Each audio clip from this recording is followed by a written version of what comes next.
Bapak Ibu yang baru join bisa menggunakan background yang di-share di kolom chat. Yang belum bisa juga tidak apa-apa, tidak dipakai. Langsung saja kita mulai acara pada pagi hari ini. Assalamualaikum warahmatullahi wabarakatuh. Waalaikumsalam warahmatullahi wabarakatuh. Waalaikumsalam warahmatullahi wabarakatuh.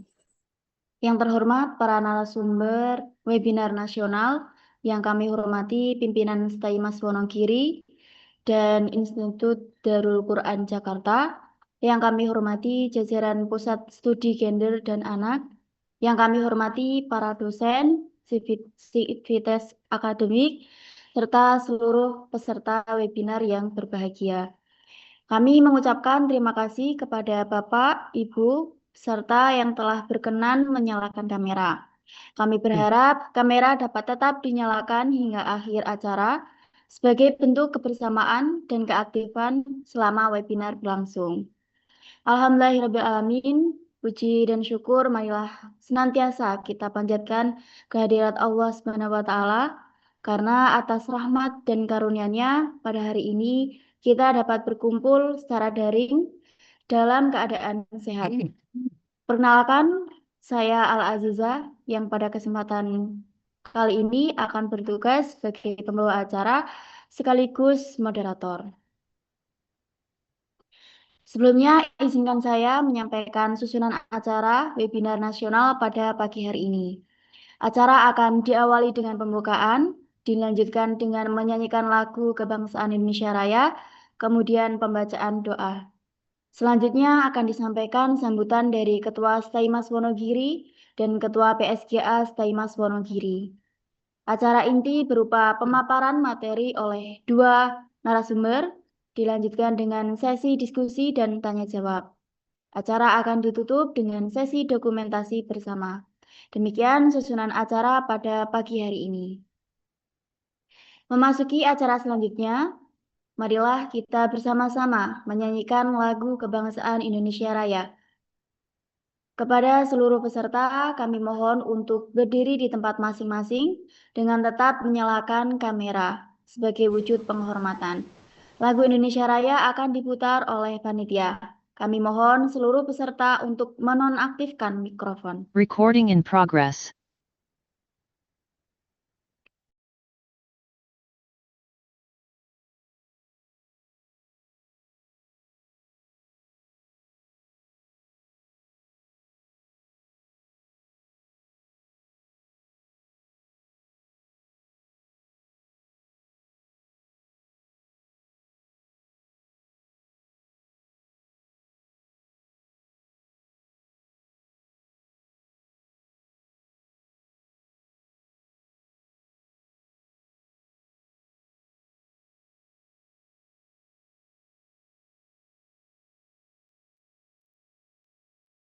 Sebentar nih Bapak Ibu, ini masih ada kendala teknis.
Selesai. Selanjutnya acara akan dilanjutkan dengan pembacaan doa. Pembacaan doa akan dipimpin oleh Bapak Novan Wahyu Primadi, SH.MH. Kepada Bapak Novan, kami persilakan. Assalamualaikum warahmatullahi wabarakatuh. A'udzu billahi minasyaitonir rajim. Bismillahirrahmanirrahim. Allahumma shalli ala sayyidina Muhammad wa ala ali sayyidina Muhammad. Walhamdulillahi rabbil alamin hamdan syakirin. Hamdan na'imin hamdan yuwafi ni'amahu wa yukafi'u mazidah. Ya Rabbana lakal hamdu kama yanbaghi li jalali wajhika al-'azimi sultanik. Subhanaka la ilma lana illa ma 'allamtana innaka antal alimul hakim. Rabbana آتنا من لدنك رحمة وهيئ لنا من أمرنا رشدا ربنا هب لنا من أزواجنا وذرياتنا قرة أعين واجعلنا للمتقين إماما ربنا آتنا في الدنيا حسنة وفي الآخرة حسنة وقنا عذاب النار سبحان ربك رب العزة عما يصفون وسلام على المرسلين والحمد لله رب العالمين. Assalamualaikum warahmatullahi wabarakatuh. Terima kasih kepada Bapak Novan atas doa yang telah dipanjatkan. Acara selanjutnya adalah sambutan dari Ketua Staimas Wonogiri kepada Ibu Atik Nur Fatmawati, SEMIKOM. Kami persilakan. Baik, terima kasih. Assalamualaikum warahmatullahi wabarakatuh. Waalaikumsalam warahmatullahi wabarakatuh. Alhamdulillahirrahmanirrahim. Allahumma sholli ala sayyidina Muhammad wa ala ali sayyidina Muhammad. Rabbi sholli sadri wa yassir li amri wahlul 'uqdatam min lisani yafqahu qawli. Alhamdulillah, bersyukur kehadirat Allah Subhanahu wa taala atas karunia-Nya kita bisa Zoom pada hari ini, dan tak lupa sholawat serta salam selalu terlimpah kepada junjungan Nabi besar Muhammad Shallallahu Alaihi Wasallam. Beliau yang membawa kita dari zaman jahiliyah ke zaman hari ini, di mana sesuai dengan hadis dan yang dinubuatkan oleh Nabi kita Shallallahu Alaihi Wasallam bahwa ke depan segala sesuatunya akan terasa dekat, begitu ya. Waktu itu kita tidak tahu, dan hari ini kita bisa merasakan sendiri bahwa di saat pukul 9.20 kita terhubung dengan Idaku Jakarta, begitu. Terima kasih, dan izin saya sampaikan juga kepada hari ini narasumbernya Mbak dari Idaku, Bu Bu Ulfah Zakiyah MAG dari PSGA Institut Darul Quran Jakarta, dan diketuai oleh Bu Ida, nggih. Ya, betul Bu Ida. Ya, diketuai oleh Bu Ida. Salam kenal. Mbak Bile, ini pertama kali kita berjumpa, tetapi Idaku sendiri Pak Mualim, Pak Mualim ya? Ya, betul. Pak Mualim. Yeah. Pak Mualim itu di tahun 2021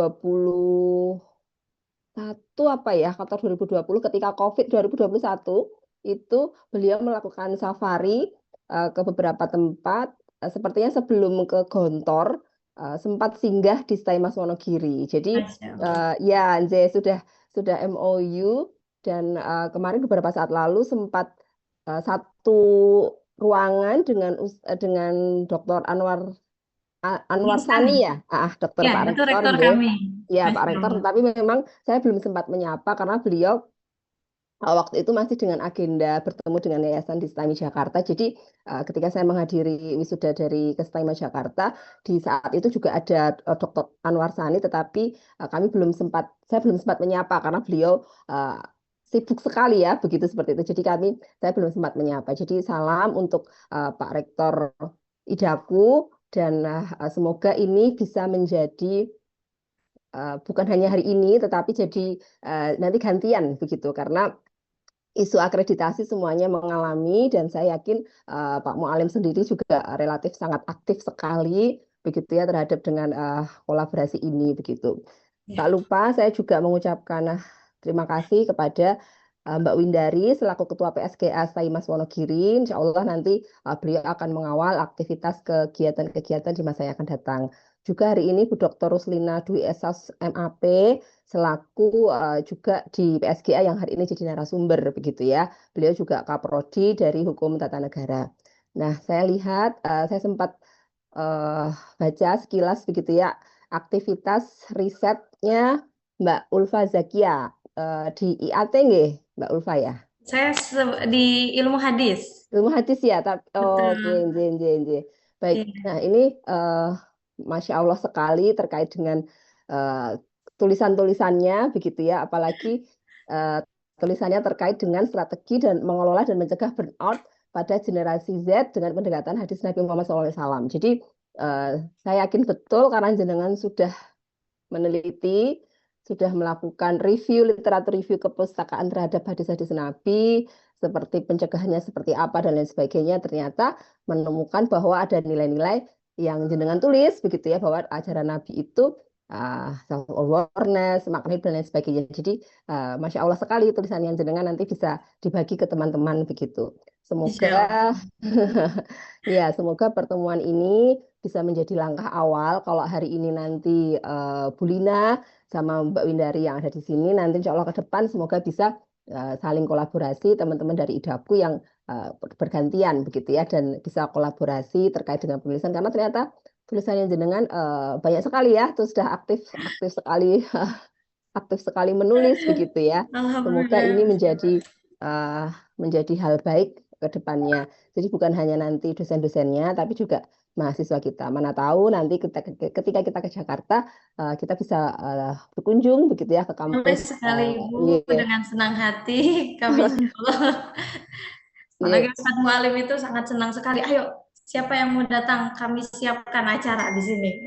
Oke. Ya, karena Masya Allah ya, IDAKU perkembangannya luar biasa. Sekarang sudah jadi IDAKU dan insya Allah ke depan mau jadi Universitas Darul Quran di bawah kepengurusannya Pak Anwar Sani yang sangat aktif sekali juga.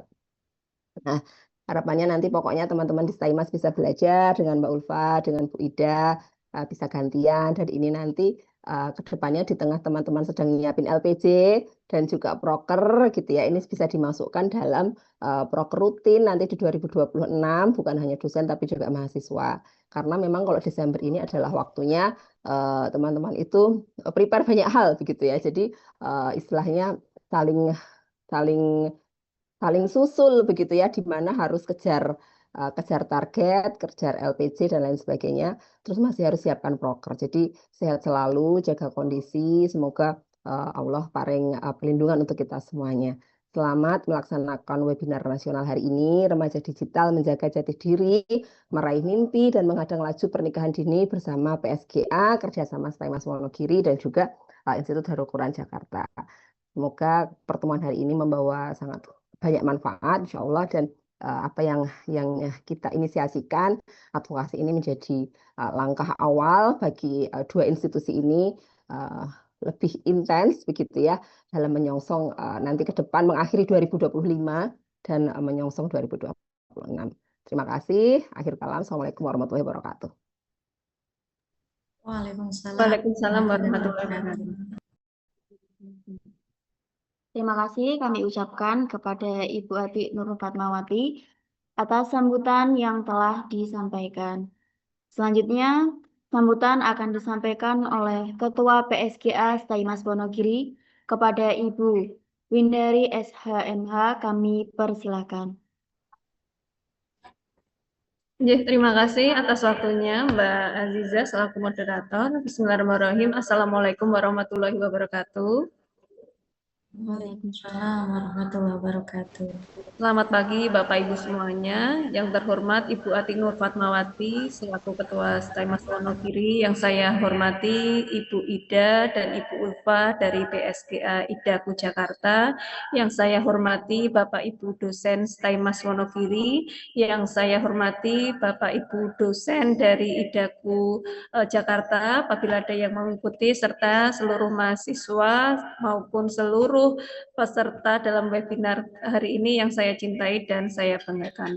Alhamdulillah, alhamdulillah wa syukurillah, kita semua masih diberi kesempatan oleh Allah Subhanahu wa taala di pagi yang cerah ini di penghujung tahun 2025 untuk bertemu dalam kesempatan webinar nasional antara Staimas Wonogiri dan Idaku Jakarta. Sebuah kolaborasi pertama yang memang diadakan cukup dengan persiapan yang sangat singkat, dan alhamdulillah sambutan hangat dari Idaku Jakarta luar biasa. Terima kasih sekali Ibu Ida dan Ibu Ulfa yang telah berkenan untuk berkolaborasi bersama Staimas. Sekedar informasi bahwa PSGA Staimas Wonogiri adalah masih kecil ibaratnya, tapi karena kami memang baru berdiri sekitar kurang lebih 1 tahun ini. Tetapi bukan berarti dari kami yang masih berproses ini terus menciutkan niat kami untuk terus melakukan kegiatan. Kami mengawali kegiatan dengan berbagai langsung program-program ya, kolaborasi dengan pengabdian di berbagai daerah ya. Kemarin yang terakhir itu di daerah Purworejo, lalu kita juga mengadakan kerjasama dengan instansi yang lain maupun dengan sebelum ini kita mengadakan juga webinar dengan UIN Salatiga, dan alhamdulillah pada kesempatan di penghujung tahun ini kami mempunyai kesempatan untuk mengadakan webinar bersama Idaku Jakarta. Tentu suatu perkembangan yang menurut saya adalah bisa selangkah terus step by step. PSGA Staimas Wonogiri berproses dari yang kecil terus berangkat menaiki tangga-tangga untuk terus berprogres seperti itu. Alhamdulillah sambutan hangat dari Idaku Jakarta ini tentu memberikan motivasi bagi PSGA Staimas Wonogiri untuk terus berproses sebagaimana nanti bisa menjadi besar seperti PSGA di Idaku Jakarta. Yang pertama, saya tentu mengucapkan sangat terima kasih sekali kepada Ibu Ulfa dan Ibu Ida dari PSGA Idaku Jakarta telah berkenan menerima kolaborasi dari Staimas Wonogiri. Semoga nantinya dengan tema yang kita ambil pada kesempatan webinar hari ini, yaitu remaja digital, menjaga jati diri, meraih mimpi, dan menghadang laju pernikahan dini bersama PSGA ini mampu memberikan wawasan dan juga keilmuan kepada kita bersama tentang bagaimana khususnya ya mahasiswa-mahasiswa yang mengikuti webinar ini untuk memiliki pemahaman yang baik agar tidak buru-buru untuk menikah atau tidak terjerumus pada pergaulan bebas yang saat ini semakin memprihatinkan dengan berbagai banyaknya kasus entah maaf pernikahan dini atau yang belum lama kemarin di Solo itu ada anak bayi dibuang, seperti itu kan akibat dari pergaulan bebas ya. Baru aja 2 hari kemarin atau kemarin itu di Solo ada remaja yang membuang bayi di tong sampah. Tentu ini ada suatu hal yang sangat memprihatinkan di tengah pergaulan remaja saat ini. Tentu hadirnya PSGA Staimas Wonogiri dalam kesempatan kali ini berkolaborasi dengan PSGA Idaku, semoga bisa memberikan pemahaman dan juga tambah wawasan kepada mahasiswa-mahasiswa khususnya yang hadir dalam webinar hari ini untuk memiliki kesadaran lebih bahwa ayo kita ketika gunakan masa muda kita untuk meraih prestasi, untuk bisa menjaga diri, untuk bisa membentengi pergaulan dari hal-hal yang tidak baik. Semoga nantinya webinar ini bisa berjalan lancar, dan tentu terima kasih sekali Bu Ati Nur Fatmawati yang telah mendorong adanya webinar ini bisa berjalan, membantu saya untuk menghubungkan dengan berbagai narasumber. Terima kasih sekali Bu Ati Nur Fatmawati, tentunya ini adalah juga atas dorongan beliau. Semoga nantinya di bulan-bulan selanjutnya di tahun 2026 kita terus bisa berkolaborasi melalui berbagai kegiatan-kegiatan nantinya. Selanjutnya itu saja dari saya. Saya sangat senang sekali selaku Ketua PSGA. Alhamdulillah acara ini bisa terwujud meskipun dengan berbagai kendala teknis yang tadi ada. Saya menyampaikan permohonan maaf mewakili panitia. Tadi di awal ada sedikit kendala teknis kaitannya dengan menyanyikan lagu Indonesia Raya. Kebetulan speakernya di bagian Mbak Aziza tadi ada sedikit kendala, jadi tidak bisa terplay. Sehingga ketika di tampilan Bapak Ibu mungkin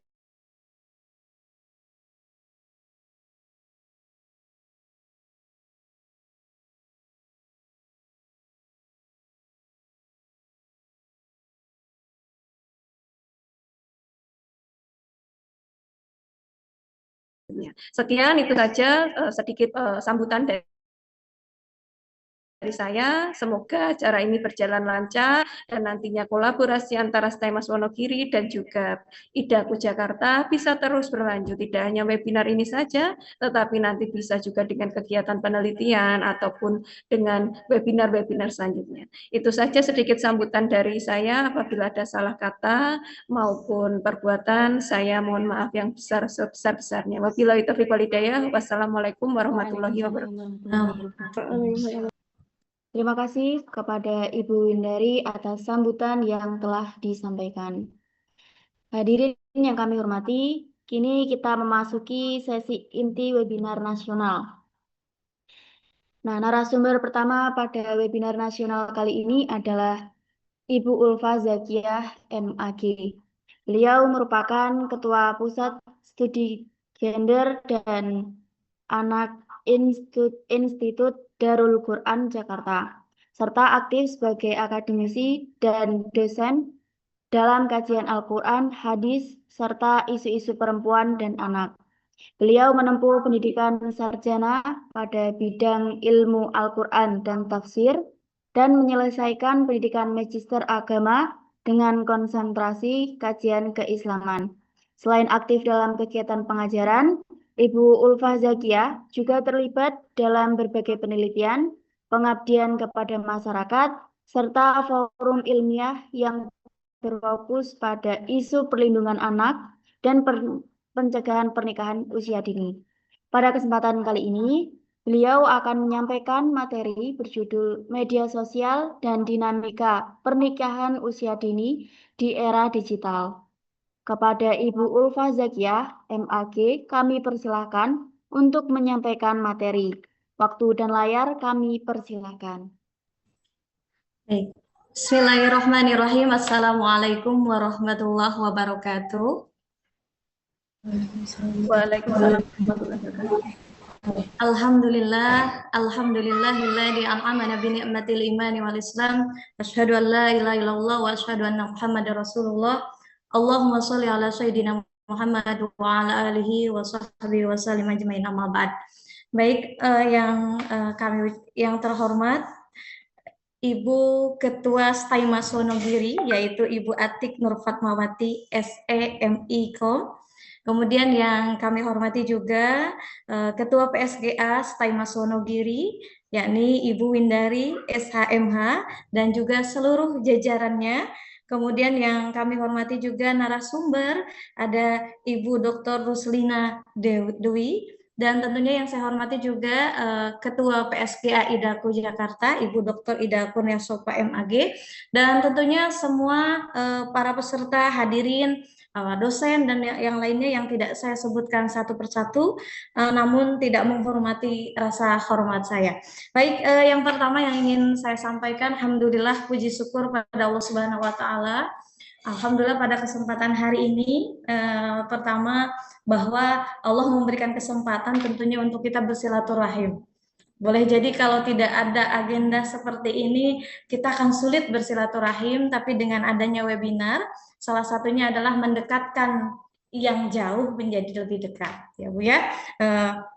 Kemudian juga kami tentunya menyambut baik sekali atas kerjasama, kemudian kerjasamanya langsung dieksekusi, membuat webinar ini merupakan suatu kehormatan tersendiri untuk kami PSGA Idaku dan tentunya juga Idaku sendiri. Dan tentunya dari pimpinan di Idaku termasuk Pak Dekan juga menghaturkan salam untuk Ibu Ati, kemudian Ibu Windari dan semua dari Staimas Wonogiri. Baik, kita langsung saja. Saya hari ini akan membahas terkait media sosial dan dinamika pernikahan usia dini. Kalau kita lihat bahwa remaja saat ini itu dunianya bukan hanya satu, bukan hanya dunia nyata, tapi juga dunia media sosial ya, atau media digital. Nah, kalau dulu bahwa media sosial itu hanya digunakan sebagai hiburan saja, maka hari ini media sosial itu bukan sekedar untuk hiburan saja, tapi menjadi ruangan bagaimana kita mendapatkan inspirasi, bahkan bisa menjadi inspirasi dalam mengambil keputusan. Nah, mungkin kalau kita lihat dulu anak-anak remaja di tahun 80 ya, 90 itu bahwa remaja itu kan hanya memang di dunia nyata saja, tapi kalau sekarang itu malah lebih banyak boleh jadi hidupnya dihabiskan di dunia digital. Kalau kita lihat perkembangan sosial media misalkan, kapan sih adanya sosial media? Itu yang pertama itu ada tahun 1997. Ibu, Bapak hadirin tahu ada yang namanya sikdegrees.com. Itu ada sosial media pertama yang berbicara, yang isinya memang ada profil, kemudian juga ada yang memungkinkan terhubung dengan satu dengan yang lain.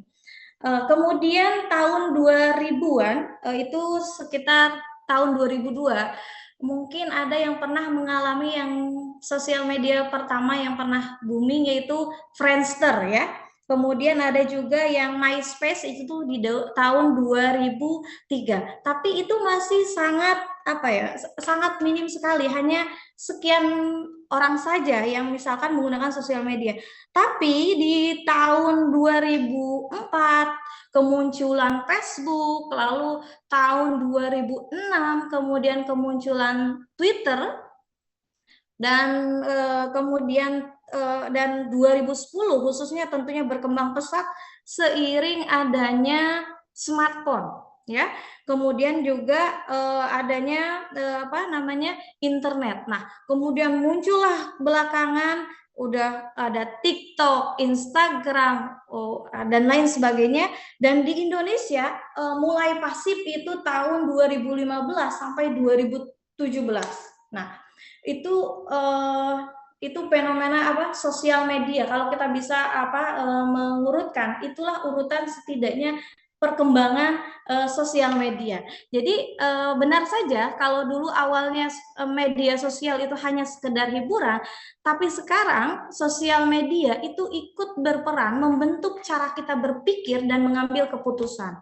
Sebagaimana kalau pendapat para psikolog itu bahwa menunjukkan bahwa kalau kita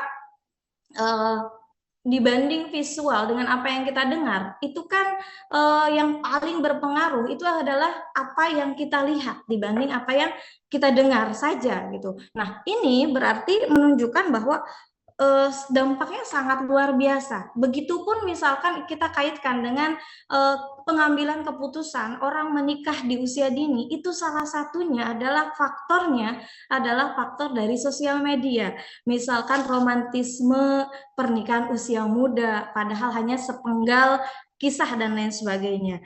Dan ini juga ada beberapa penelitian yang memang menunjukkan ternyata peran media sosial itu sangat mendorong sekali dalam tren pernikahan usia muda.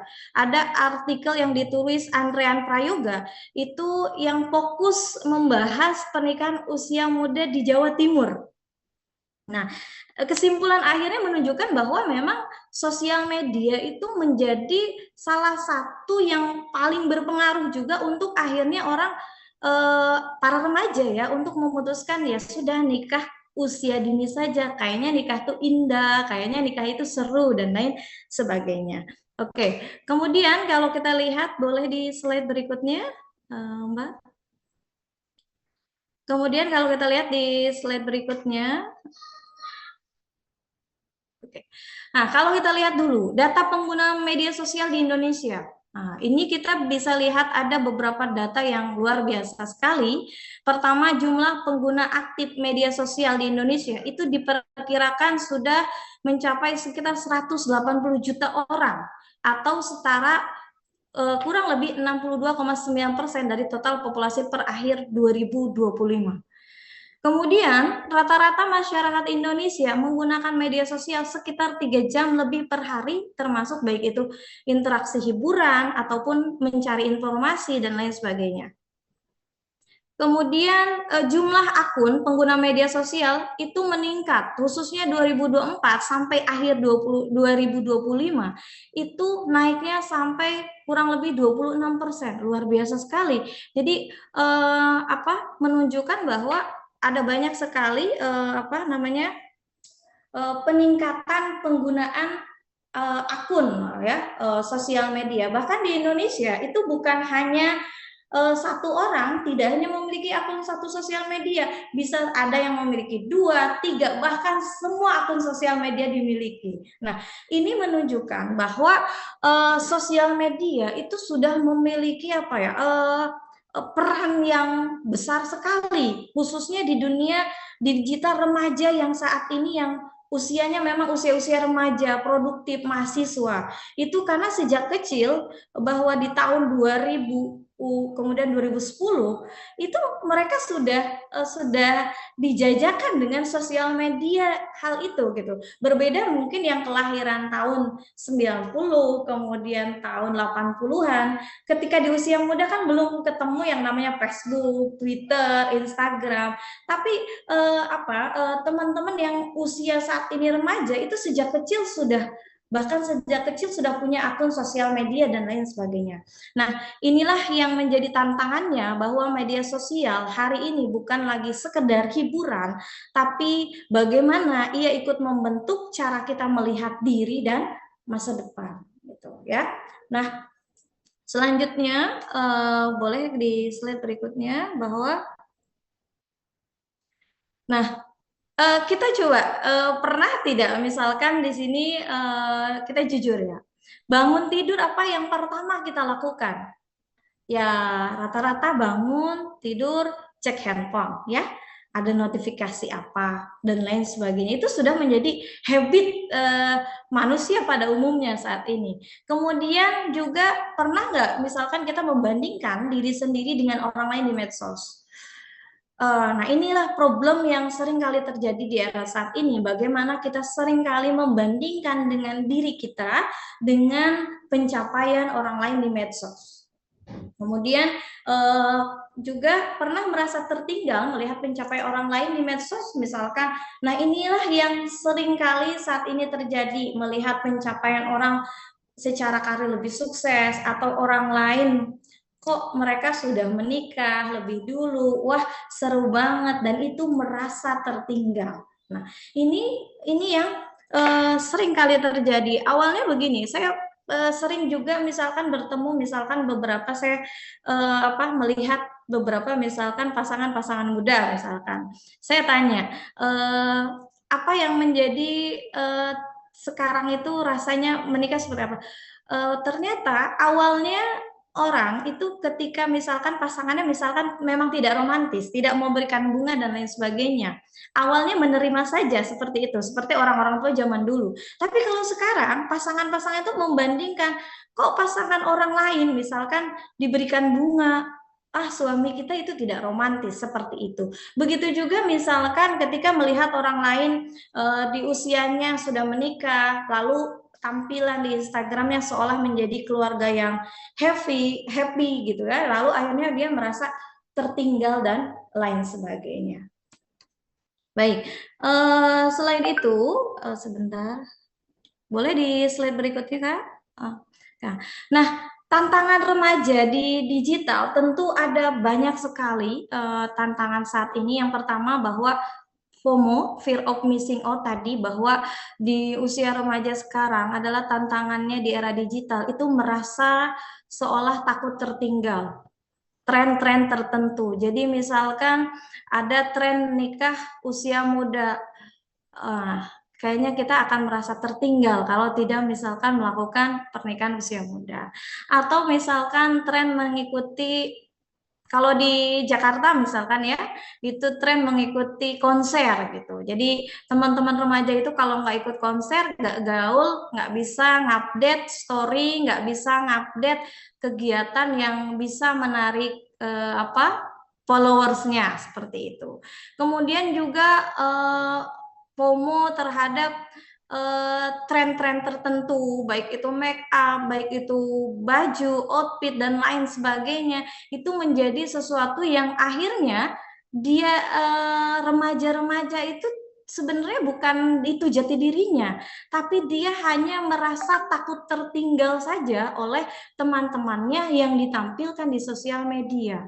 Nah, yang ini yang bahaya adalah bahwa dia sebenarnya tidak tahu sebenarnya apa yang sebenarnya dia inginkan. Akhirnya hanya mengikut saja tren ini berganti, akhirnya berganti dan lain sebagainya.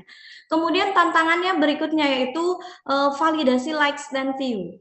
Nah, di era yang digital ini memang ada satu hal, ini sebenarnya tantangan remaja digital yang ini itu secara kasat mata tidak terlihat, tapi berdampak sekali. Misalkan validasi likes dan view.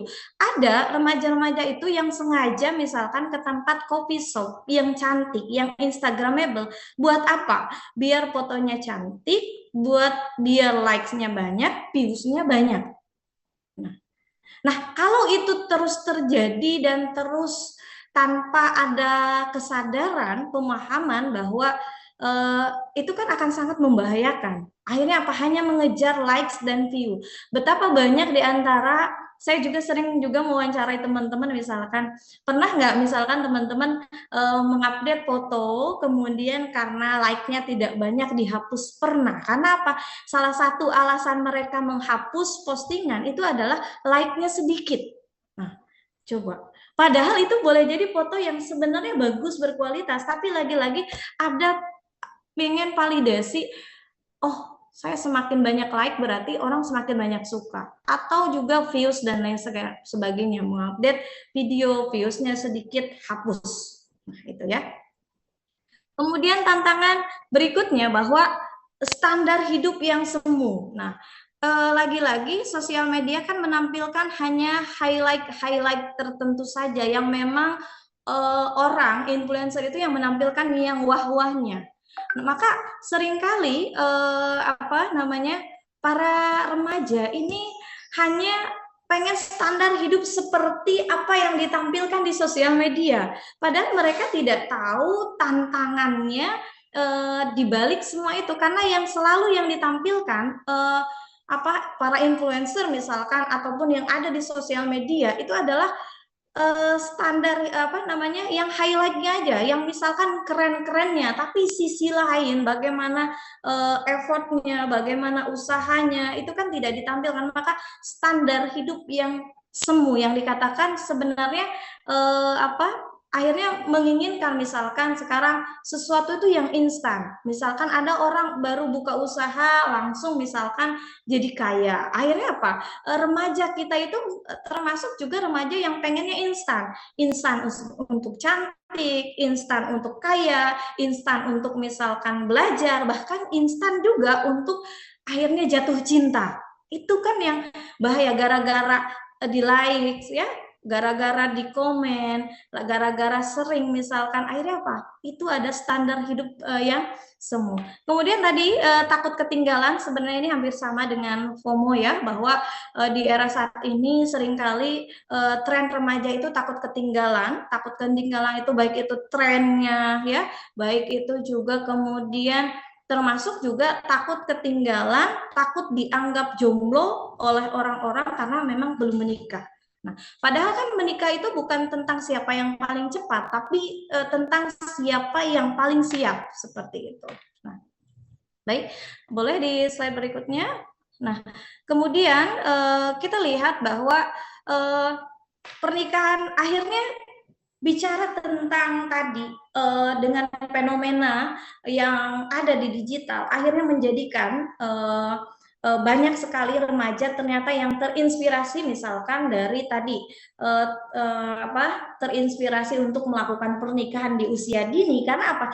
Yang ditampilkan misalkan para influencer gitu ya, bahwa nikah muda itu seru ya, nikah muda itu bahagia. Padahal di balik semua itu tentu ada banyak sekali tantangannya.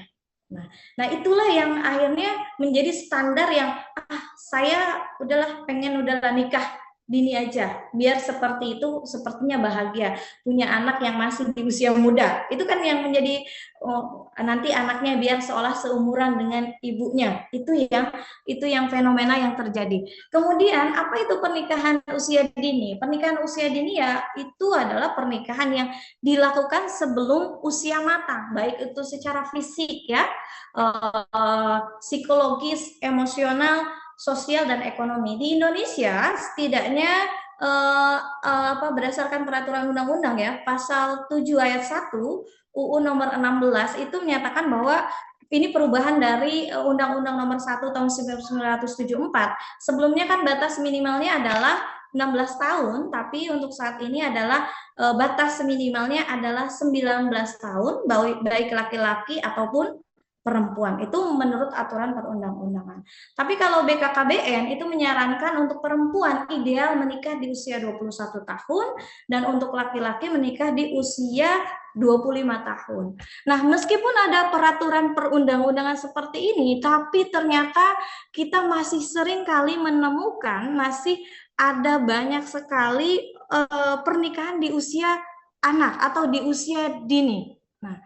Nah ini masih sangat banyak sekali yang kita temukan. Nah, kalau kita lihat apa sih yang menjadi faktornya? Tentu ada faktor digital yang mendorong pernikahan itu di usia dini. Yang pertama adalah romantisasi pernikahan di media sosial.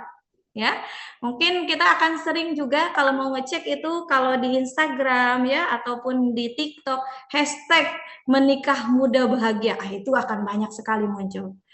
Kemudian potongan cerita tanpa realita, iya yang ditampilkan kan adalah yang sweet-sweetnya gitu kan, akhirnya orang merasa aduh, kayaknya nikah muda itu sesuatu yang sangat menarik gitu ya. Kemudian tekanan sosial dan FOMO ya tadi, takut merasa tertinggal, takut dibilang gagal, takut dibilang lama menikah, akhirnya ya aduh pokoknya buru-buru nikah dan lain sebagainya. Nah kemudian pendorongnya apalagi relasi online tanpa pendampingan. Seringkali para remaja ini seolah membangun relasi dalam sosial media. Kenapa banyak sekali kasus orang misalkan laki-laki dan perempuan remaja kenalan janjian di mana? Banyak kasus yang bahkan hilang, kemudian ada juga malah yang terkena pelecehan, bahkan yang dibunuh. Itu kan sangat mengerikan sekali karena mereka menganggap sudah kenal di sosial media itu bentuk real. Ternyata banyak oknum-oknum pelaku yang memang menggunakan sosial media itu untuk memang kejahatan. Itu kan yang bahaya. Jadi relasi online tanpa pendampingan itu akan sangat membahayakan. Maka butuh sekali pendampingan orang tua, keluarga, khususnya itu yang mendampingi anak-anak di usia remaja ini. Bersama siapa mereka berkomunikasi ya, dalam artian siapa yang sering berbagi ceritanya di sosial media, itu penting sekali karena kasus-kasus ini yang terjadi, berita kriminal diantaranya adalah banyak sekali yang dari hubungan rata-rata kenal di Facebook atau kenal di Instagram, DM-an, kemudian akhirnya berlanjut menjadi pertemuan, akhirnya pertemuan yang mengakibatkan pelecehan seksual, bahkan akhirnya tingkat kekerasan yang paling besar adalah pembunuhan, seperti itu. Kemudian tantangan faktornya apa lagi? Jadi ada yang namanya normalisasi keputusan besar tanpa proses. Karena dunia digital itu kan lagi-lagi mengajarkan kita serba cepat. Mungkin di era saat ini anak-anak itu adalah yang kurang adalah seni menunggu. Kalau dulu itu anak-anak kita akan diajarkan untuk pengen sesuatu itu tidak cepat seinstan itu. Bahkan mungkin kalau orang zaman dulu kalau pengen baju baru itu nunggu lebaran atau nunggu momen tertentu. Kalau sekarang kan baju baru pun hal yang biasa, bisa online pesan langsung sampai. Begitu pula berdasarkan penelitian, anak-anak yang misalkan cenderung menggunakan gadget itu akan lebih tidak sabaran dibanding anak-anak yang memang tidak terkontaminasi banget dengan misalkan gadget. Kenapa? Di dalam anak-anak misalkan di usia balita atau usia-usia SD misalkan, lalu ketika misalkan dia nonton misalkan tayangan di YouTube, buffering misalkan, loading, itu biasa anak-anak cenderung akan lebih marah dan lebih pemarah. Nah, ini sebenarnya kan akhirnya apa? Remaja saat ini sebenarnya juga berawal dari anak-anak yang boleh jadi sebelumnya memang sudah memang dia sudah terkontaminasi sekali dengan namanya gadget ya. Nah, akhirnya apa? Ada yang namanya seni menunggunya. Mereka yang taunya semuanya pengen serba cepat. Begitupun ternyata ketika berbicara tentang ada yang namanya normalisasi keputusan besar tanpa proses. Misalkan termasuk urusan cinta. Ada juga yang misalkan baru kenal, merasa dekat, memutuskan untuk menikah. Ya, padahal kan nikah itu butuh pertimbangan yang sangat luar biasa. Kita butuh mengenal siapa pasangan kita, kemudian keluarganya seperti apa, agamanya seperti apa, perilakunya seperti apa, bahkan dan lain sebagainya. Ada banyak sekali instrumen yang harus kita pahami ya. Nah, inilah yang menjadi tantangan faktor digital yang mendorong pernikahan di usia dini. Tentu selain ini ada banyak faktor, boleh di slide berikutnya, bahwa tantangannya juga tentu faktor yang menjadikan seseorang itu menikah di usia dini, di antaranya adalah keluarga dan budaya. Nah, kenapa? Karena keluarga juga memang berpengaruh sekali, begitu juga dengan budaya. Misalkan dalam keluarga itu memang punya budaya, misalkan anak-anaknya itu nikah memang di usia yang muda gitu, muda sekali atau menikah dini, maka cenderung akan mewariskan anaknya pun melakukan hal yang sama. Ataupun budaya suatu wilayah, misalkan ada juga wilayah misalkan kalau anak-anak di usia tertentu misalkan, maka dianggap jomblo atau misalkan belum laku, akhirnya memaksa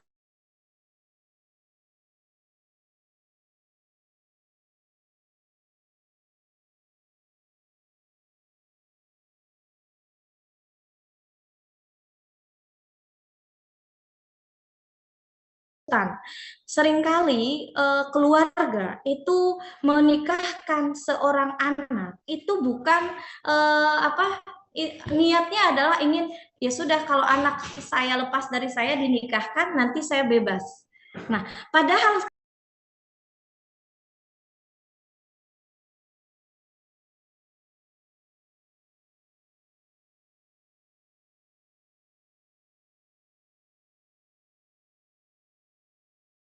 yang sering saya temukan juga di kampung-kampung yang saya beberapa kali kunjungi ya, bahwa ada seperti ini, misalkan orang tua sengaja menikahkan anaknya karena apa? Ingin bebas tanggung jawab terhadap anaknya. Ternyata dinikahkan dengan orang yang kakek-kakek karena yang penting apa? Yang penting katanya bisa mengambil alih peran orang tuanya, dan ternyata anak yang di usia yang masih muda sekali akhirnya ternyata pernikahan itu berat, akhirnya apa? Akhirnya cerai, punya anak lagi, akhirnya apa? Memperpanjang siklus keluarga yang bermasalah, ekonomi yang menurun, akhirnya apa? Mewariskan keturunan-keturunan yang lemah berikutnya. Begitu juga selain itu adalah faktor pendidikan. Tentu faktor pendidikan ini menjadi juga yang penting. Ketika seseorang putus sekolah, tidak ada pilihan, tidak ada sekolah, tidak ada pendidikan dan lain sebagainya, pada akhirnya tidak ada pilihan yang lain. Akhirnya ya sudah menikah saja. Nah, padahal ketika seseorang memiliki pendidikan yang tinggi, memiliki pendidikan, tentu akan menjadikan seorang remaja itu akan lebih punya banyak pilihan dibanding mereka yang memang tidak punya pendidikan. Pilihannya ya itu, kalau yang nggak harus menikah ya harus bekerja yang memang seadanya, karena secara pendidikan memang tidak memiliki klasifikasi yang pas gitu ya. Kemudian juga faktor yang sebenarnya yang besar yaitu pergaulan dan relasi. Jadi kenakalan-kenakalan remaja ini juga yang menjadi faktor sebenarnya pernikahan di usia dini. Dulu saya pernah ketika saya masih kuliah S2 pernah saya melakukan penelitian bahwa ternyata salah satu faktor juga yang besar penyumbang dari pernikahan di usia dini itu adalah pergaulan bebas, kenakalan remaja. Akhirnya apa? Ada yang namanya married by accident. Nah, married by accident ini akhirnya menjadikan seorang khususnya perempuan akhirnya putus sekolah. Kemudian setelah putus sekolah tadi dengan tidak adanya kesiapan untuk membangun rumah tangga, bahkan tadi Ibu Windari menyampaikan ada juga kasus-kasus yang seorang remaja membuang bayi dan lain sebagainya. Akhirnya apa? Itu akhirnya siklus yang terus berkelanjutan, yang itu pada akhirnya bukan membawa kemaslahatan, malah membawa kemadorotan. Itu yang membahayakan. Jadi faktor-faktor ini menjadi sangat penentu. Jadi ada banyak sekali faktor yang menjadikan seseorang melakukan pernikahan di usia dini. Nah, itu. Nah, kemudian selanjutnya boleh di slide selanjutnya kita akan bicara tentang ilusi cinta. Nah, ilusi cinta yang ditampilkan di sosial media. Bolehkah, Mbak? Nah, di usia remaja itu ilusi cinta yang di dunia digital. Kan remaja ini seringkali itu melihat yang terlihat itu adalah bahagianya kan di sosial media. Jarang orang misalkan menampilkan sedihnya, lebih banyak bahagianya, tapi ada juga yang menampilkan kesedihan. Kemudian apalagi harmonis dari sebuah pernikahan ya, so sweet ya dan lain sebagainya, kemudian romantis dan lain sebagainya. Itu yang di highlight karena itu juga yang paling laku di sosial media. Kalau nggak romantis ya kasus perselingkuhan itu.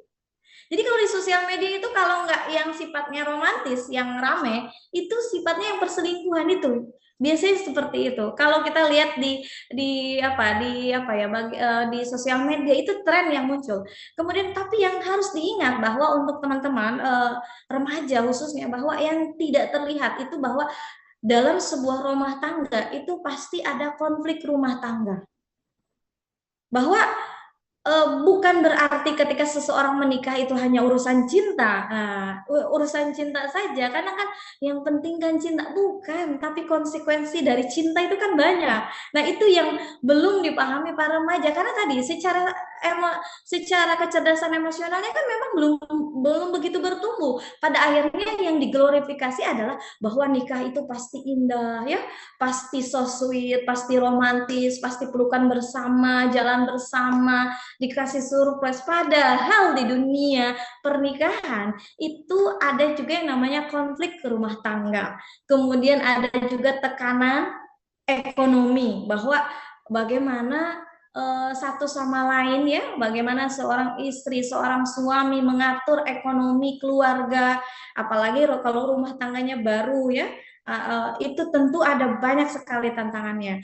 Kemudian kesehatan mental, nah tentu ini juga menjadi hal yang penting, apalagi untuk perempuan ketika menikah itu kan harus siap apa? Siap hamil, siap melahirkan, siap menyusui ya, kemudian siap membersamai anak ya. Itu tentu ini kalau kita secara emosional kemudian secara fisik belum siap, itu akan sangat berbahaya sekali. Kenapa? Betapa banyak misalkan ibu-ibu yang baby blues, kemudian juga yang setelah menikah ternyata merasa mentalnya hancur, bahkan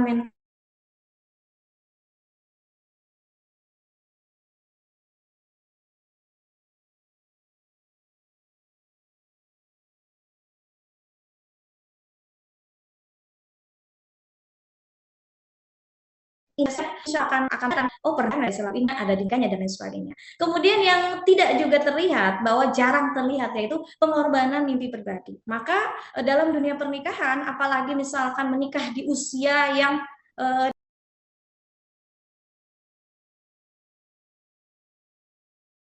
Recording in jadi misalkan progress. seorang perempuan menikah belum di usia pertama putus sekolah, kesempatan, boleh jadi dia pengen melanjutkan perkuliahan tapi kondisinya hamil atau tapi kondisinya harus mengurus anak, secara ekonomi juga belum mapan, akhirnya apa? Terpaksa hanya berdiam diri saja di rumah. Nah, kemudian juga punya mimpi pribadi pengen menjadi A, B, dan C, akhirnya apa? Pengorbanan mimpinya terputus. Nah, ini yang tidak ditampilkan, hanya ditampilkan lagi-lagi di sosial media, pernikahan usia yang bahagianya, harmonisnya, romantisnya, tapi konflik rumah tangga, kemudian tekanan ekonomi, kesehatan mental, bahkan pengorbanan mimpi pribadinya biasanya tidak ditampilkan, ya, begitu.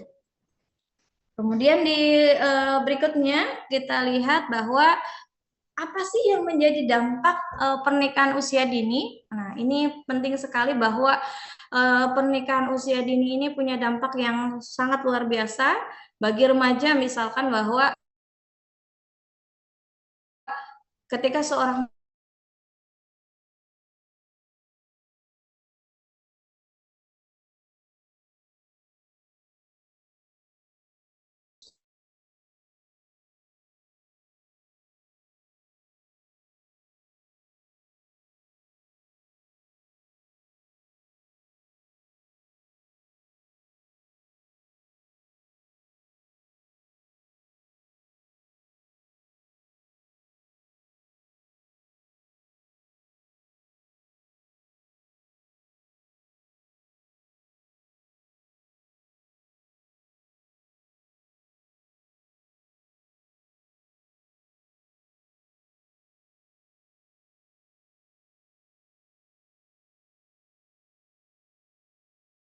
Recording in progress. gampang stres karena tadi belum bisa memetakan ini mana yang harus memang menjadi benar, yang harus sangat dipikirkan konsen di sini, mana juga yang memang ini hanya problem yang hanya biasa saja.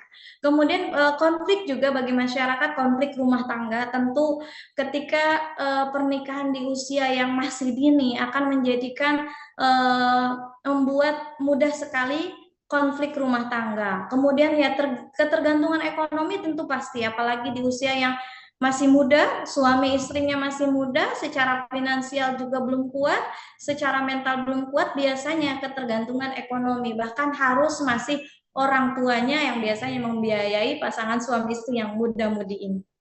Nah, kemudian akhirnya apa? Menjadi lingkaran masalah yang berulang. Jadi ketika misalkan pernikahan usia dini, orang tuanya awalnya ingin menikahkan karena faktor ekonomi, lalu menikahkan anaknya juga di usia dini yang ternyata masih belum siap, akhirnya mewariskan baik itu secara mentalnya menjadi seorang ibu, bagaimana pengasuhannya, akhirnya apa?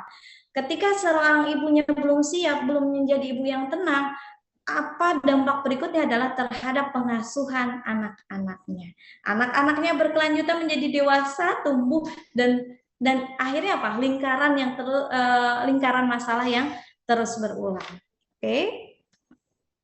Kemudian kita lihat juga bahwa bagaimana solusinya, tentu ada banyak sebenarnya solusinya, yang diantaranya untuk menangani pernikahan di usia dini. Yang pertama bahwa solusinya adalah penguatan keluarga.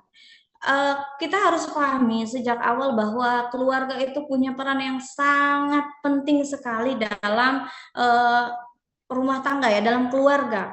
Bagaimana orang tua yang pertama harus bisa membangun komunikasi yang terbuka orang tua dengan remaja.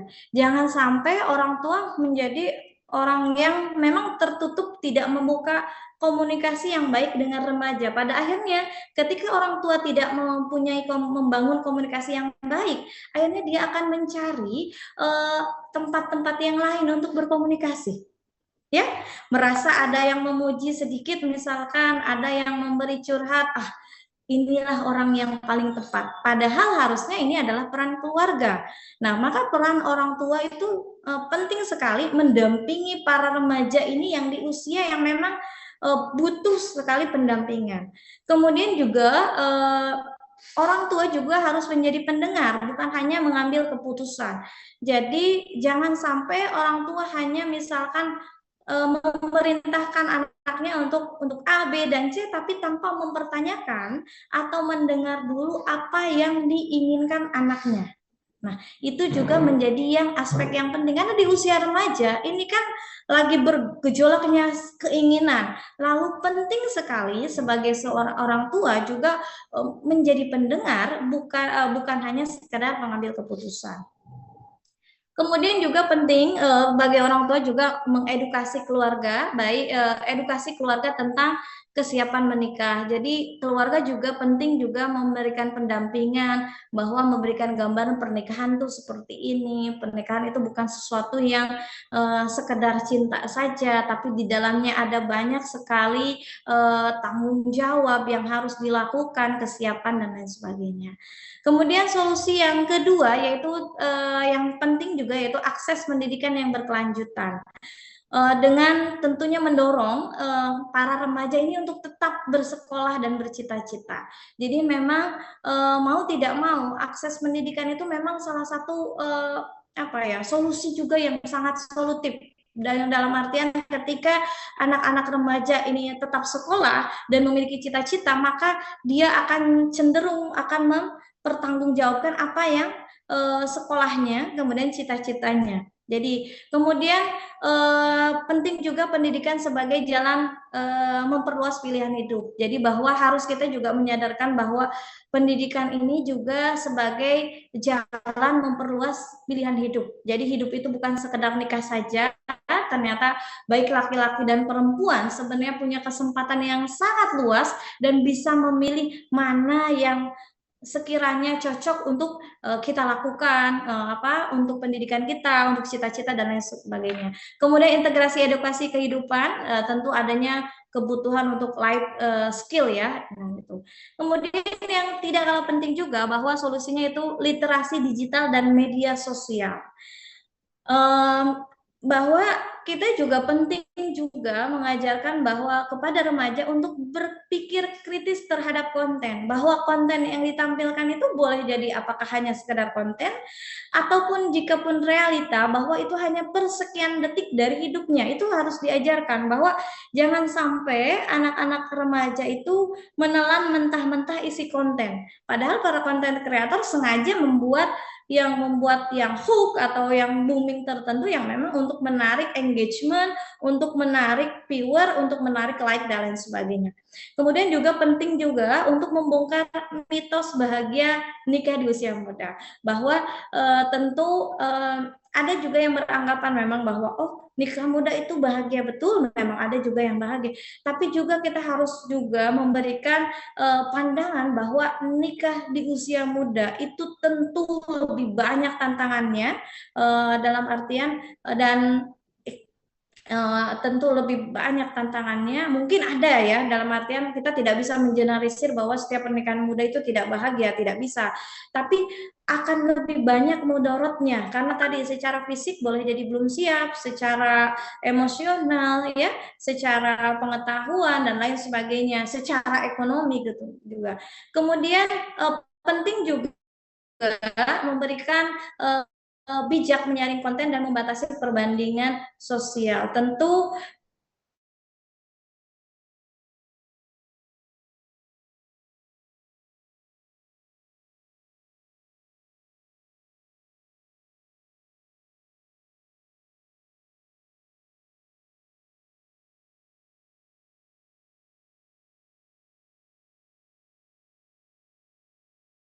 ya udah apapun kontennya, misalkan yang ada di TikTok atau di Instagram kita lihat, padahal kita harus belajar mendeteksi. Kalau misalkan ada satu konten yang malah kita membuat kita burn out ya, overthinking, karena kan burn out itu kan akibat terlalu banyaknya kita menonton konten di sosial media, akhirnya otak kita itu seolah kayak capek gitu. Akhirnya apa? Akhirnya tidak banyak yang bisa dia lakukan juga gitu ya. Jadi kita harus pandai menyaring konten apa sih yang ketika kita melihat malah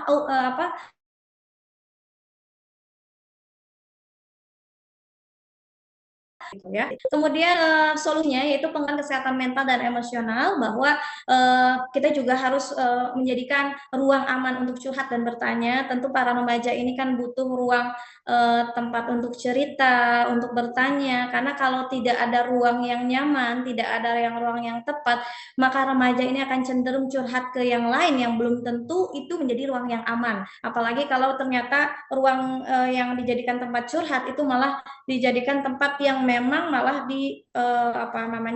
dimanfaatkan oleh orang-orang yang tidak bertanggung jawab. Kemudian edukasi pengelolaan emosi dan pengambilan keputusan, tentu kita juga harus mengajarkan kepada para remaja bagaimana mengelola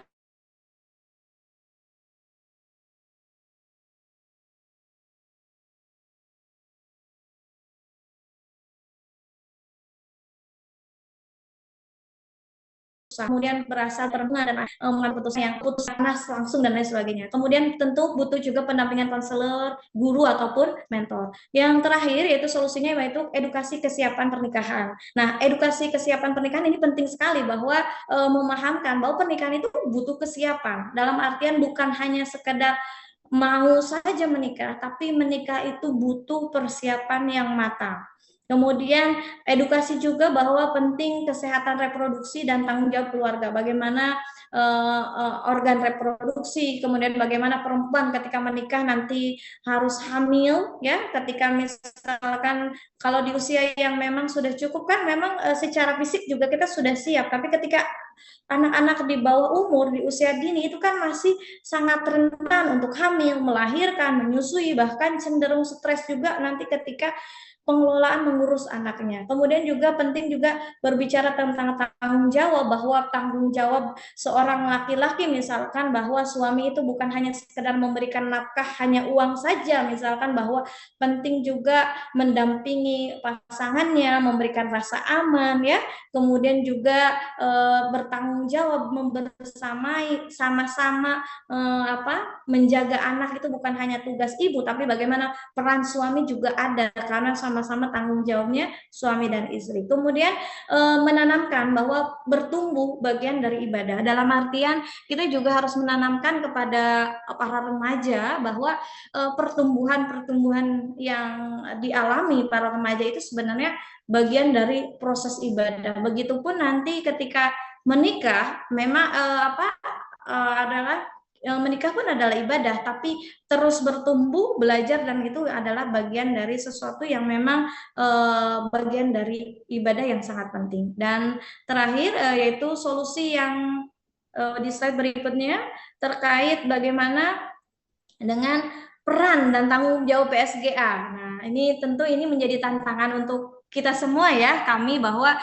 peran dan tanggung jawab PSGA ini luar biasa sekali, ya, bahwa tentu yang pertama PSGA itu harus menjadi ruang aman atau safe space di mana bukan hanya PSGA itu hanya sebagai unit kerja, tapi juga tempat pulang. Maksudnya apa? Bahwa harus menjadi tempat remaja ataupun mahasiswa untuk bercerita tanpa takut dihakimi. Nah, tentu ini menjadi seperti misalkan di IDAKU, di kampus kami itu ada yang namanya memang konseling. Jadi PSGA bekerja sama juga dengan konseling. Jadi untuk teman-teman yang memang butuh butuh curhat, butuh cerita, bahkan juga harus menjadi tempat yang aman untuk cerita tanpa dihakimi, itu kami juga memiliki namanya bagian lembaga konseling, ya. Kemudian tentu penting juga bahwa PSGA berperan mendampingi mereka yang memang berada di bawah tekanan keluarga ataupun Sebelumnya, mohon maaf Ibu, ya. waktu pemaparan tinggal 5 menit lagi. Oke, baik, siap. Ini terakhir, ya. Baik.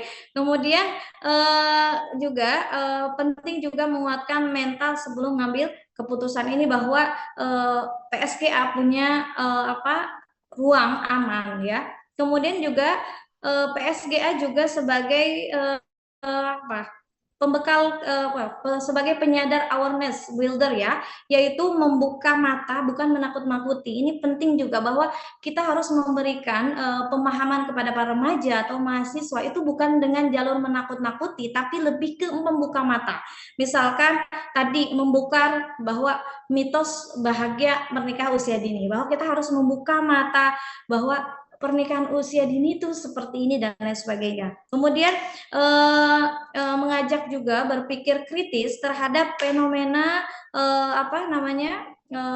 sosial media ya, itu juga penting. Kemudian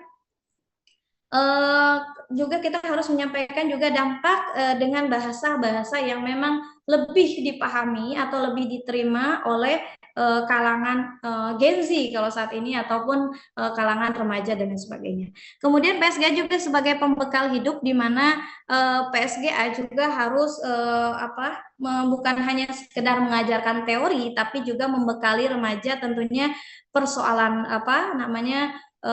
pengelolaan emosi, ya, pengambilan keputusan, kemudian perencanaan masa depan.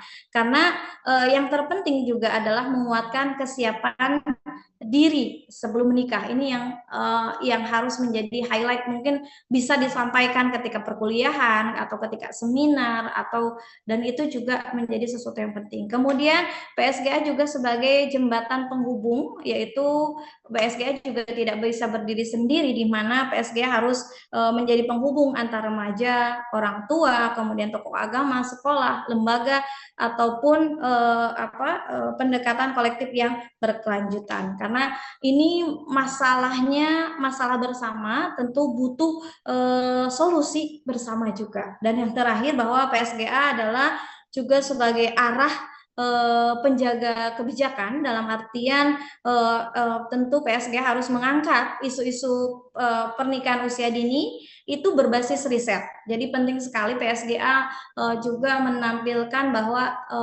isu-isu pernikahan usia dini itu berbasis riset, kemudian memberikan kebijakan yang berpihak tentunya juga pada remaja, bukan hanya pada institusi ataupun ini, tapi juga pada remaja. Kemudian tentu menjadi suara pelindung dan juga pelindung bagi perempuan dan anak. Karena lagi-lagi kebijakan yang baik itu lahir dari kepedulian yang terukur. Jadi itu peran-peran PSGA, dan kesimpulannya terakhir bahwa jadi PSGA hadir ini untuk bukan untuk melarang mimpi menikah, tapi sebenarnya lebih memastikan remaja bertumbuh utuh sebelum menikah. Baik, mungkin itu yang bisa saya sampaikan. Terima kasih. Wassalamualaikum warahmatullahi wabarakatuh. Waalaikumsalam warahmatullahi wabarakatuh. Warahmatullahi wabarakatuh.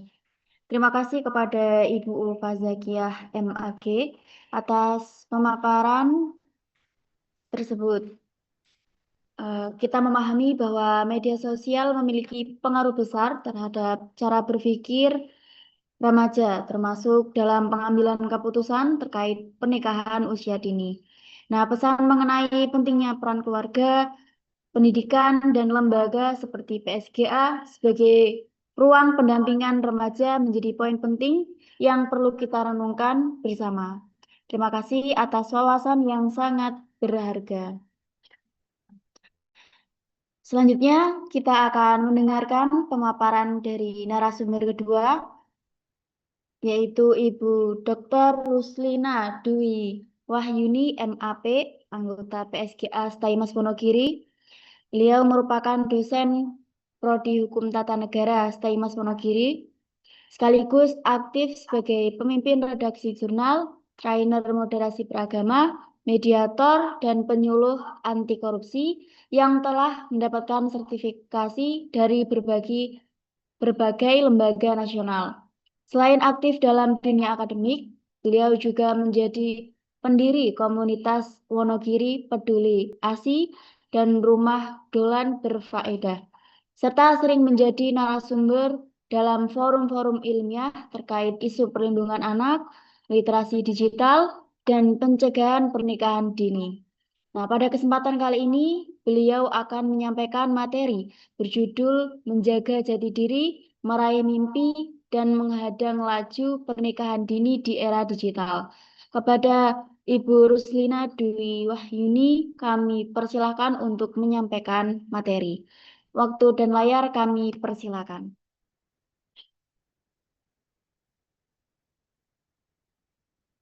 Sendiri.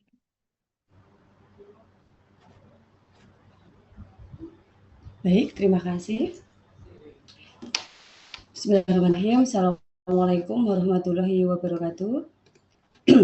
Waalaikumsalam warahmatullahi wabarakatuh. PPT saya sudah masuk belum ya, Mbak? Sudah, Bu, sampun. Oh ya, oke, baik. Ampun, Bu. Terima kasih.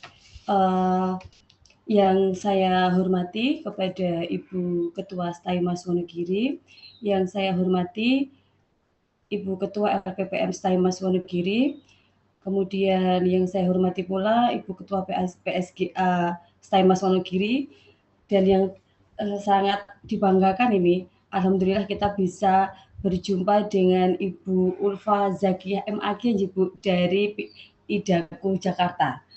Masya Allah, terima kasih Bu. Hari ini alhamdulillah kita bisa berkolaborasi. Kolaborasi yang pertama, salam kenal Bu, saya Lina dari Wonogiri, silahkan untuk mampir ke Wonogiri. Insya Allah, nanti insya Allah mampir Ibu. Masya Allah. Ditunggu ya Bu ya. Sama seperti yang Ibu sampaikan tadi, jika datang ke sini akan kami siapkan acara. Jadi mari kita berkolaborasi hal-hal yang positif untuk kedepannya menjaga agar peran kita di dalam PSGA ini bisa bermanfaat untuk lingkungan sekitar kita tentunya. Oke, baik. Masya Allah sekali. Tadi materi dari Ibu Ulfa Zakiyah MAG amat sangat sudah lengkap komplit ya. Saya hanya sekedar menambahkan saja.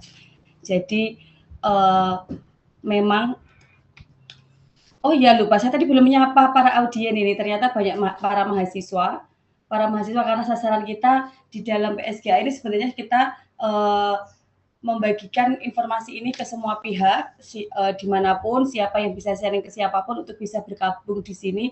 Kita saling sharing informasi, bertukar pikiran, kita berdiskusi untuk bisa menambahkan wawasan dan pengetahuan kita, yang tentunya itu sangat amat bermanfaat di era sekarang, di mana tema yang sekarang diusung adalah remaja digital, menjaga jati diri, meraih mimpi, dan menghadang laju pernikahan dini. Nah, karena kenapa kok kita ambilnya remaja digital, tema yang sekarang mungkin sangat amat lagi tren ya, karena kita tahu sendiri ada lonjakan nanti di 2045 generasi emas SDGs yang direncanakan oleh negara kita, bahwa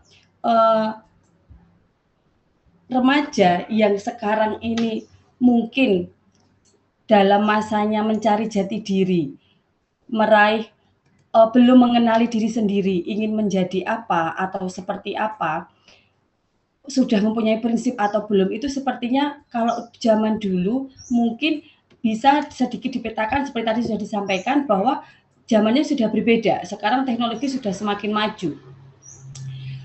Generasi lahir yang tumbuh di era digital ini merupakan tantangan yang luar biasa ya. Tidak hanya sekedar teknologi, tapi juga memiliki prinsip yang kuat untuk masa depan nanti ingin menjadi seperti apa. Menata ingin menjadi cita-cita seperti apa. Kadang saya tuh miris ketika saya bertanya kepada mahasiswa yang notabene mahasiswa itu sudah bukan usia yang anak kecil lagi ya.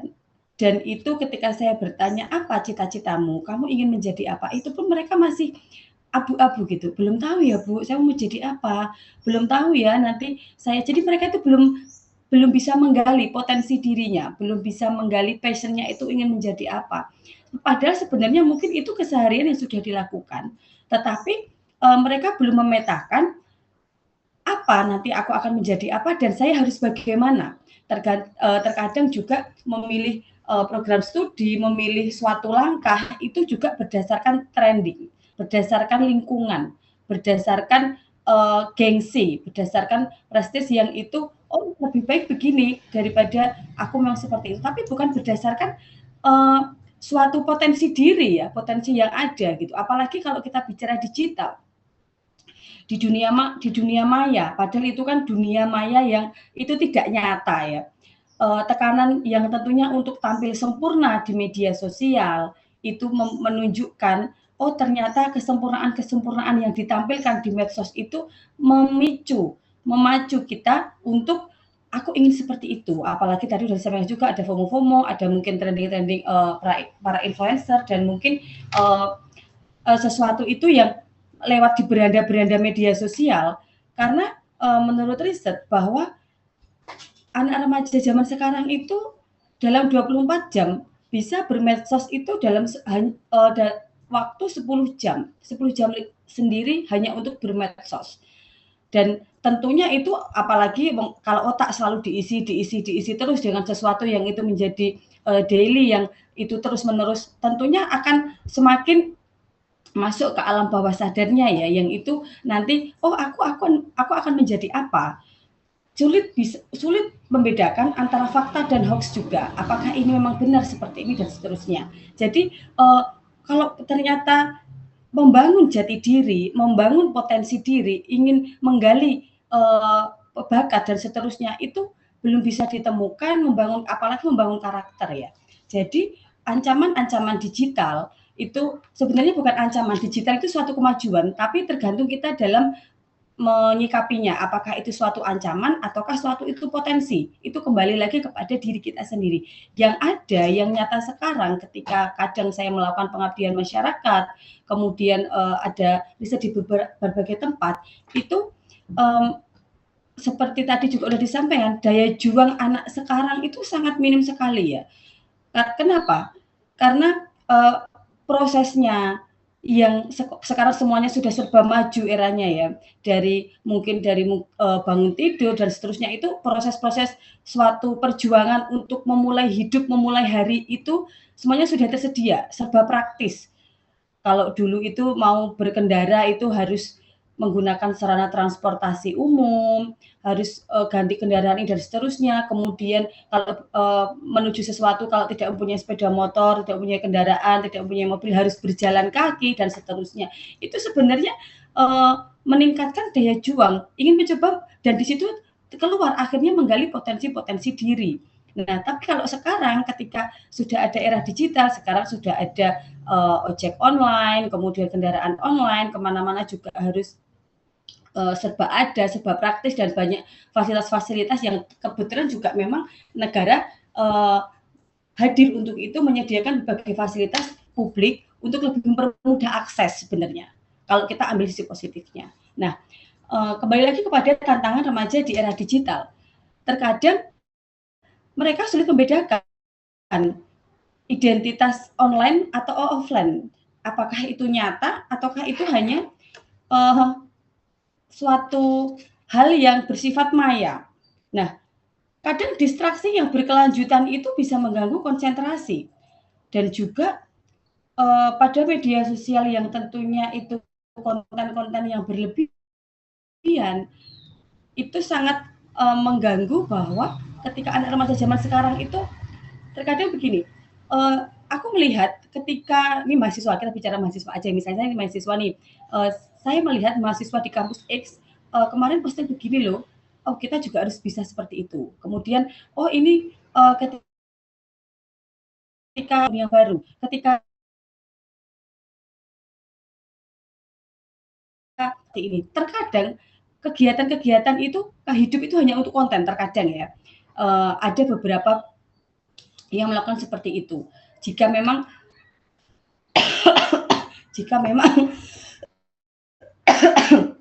maaf, saya ada sedikit batuk, jadi nanti mungkin kalau ada di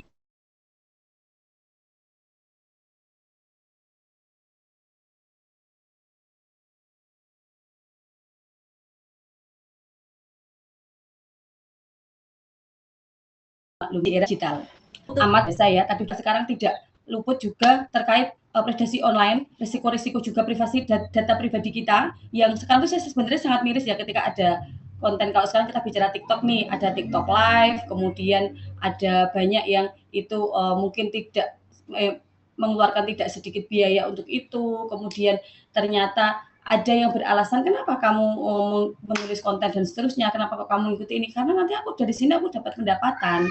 Karena dari sini itu tergantung kita menyikapinya dari sisi mana. Kalau kita menyikapi dari sisi positif, aku menggunakan medsosku untuk hal yang positif dan aku yang kutunjukkan ada kreativitas yang positif, tentunya itu akan berdampak positif juga. Tetapi kalau mohon maaf, terkadang konten-konten tertentu yang itu mungkin kurang pas, kurang pantas, yang itu tetap digunakan berbagai cara untuk menghasilkan sesuatu, itu tentunya juga menjadi ancaman untuk kita. Kenapa? Karena nantinya yang namanya jejak digital itu tidak akan hilang ya. Nah, itu tentunya remaja sekarang harus membentengi itu dengan bisa lebih mengendalikan diri, memfilter hal-hal yang bersifat negatif. Nah, kemudian menjaga jati diri di era digital. Di dunia digital ini seringkali kita terjebak dalam perbandingan sosial ya. Jati diri bukan tentang berapa banyak likes atau follower yang kita punya. Seperti tadi juga udah diutarakan oleh Bu Ulfa bahwa kalau ternyata ini kontenku seperti ini nggak ada yang like, kemudian aku hapus dan seterusnya, padahal itu kembali ke diri kita. Saya bermaksud ini adalah untuk yang positif, tidak hanya sekedar butuh validasi. Terkadang sekarang itu yang lakukan adalah bagaimana aku bisa memvalidasi gitu. Aku mendapatkan validasi dari banyak orang biar aku nanti diakui dan seterusnya. Padahal itu sebenarnya bersifat maya. Nah, kita tentunya sebagai remaja kesadaran diri untuk bisa mengenali diri sendiri, mengenali pribadiku seperti apa, membangun personal branding itu seperti apa, menjaga jati diri, memahami nilai-nilai diri sendiri dan tetap beretika di ruang publik, di ruang digital. Ingat, jejak digital itu kan bersifat abadi. Mari kita jaga kehormatan diri untuk modal utama langkah selanjutnya. Bisa memahami kekuatan dan kelemahan kita, bisa menetapkan batasan-batasan digital mana yang perlu kita share dan mana yang ternyata itu harus kita batasi. Jadi kalau tren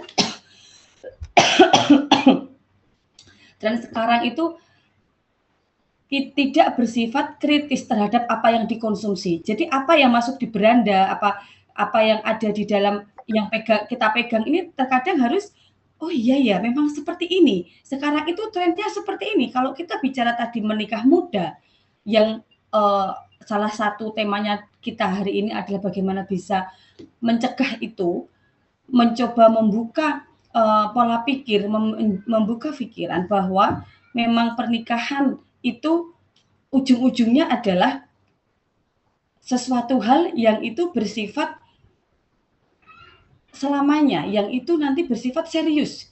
Tetapi yang kita lakukan tidak serius. Apa yang kita lakukan dengan tadi dengan media-media online, kemudian dengan digital dan segala macam, kita paparan-paparan entah negatif entah positif yang masuk terus ke dalam diri kita, karena itu medsos yang selalu kita bawa, yang selalu kita baca masuk. Nah, itu kita harusnya bisa memilih sumber-sumber yang positif tentunya untuk bisa mendapatkan inspirasi positif bagi para remaja.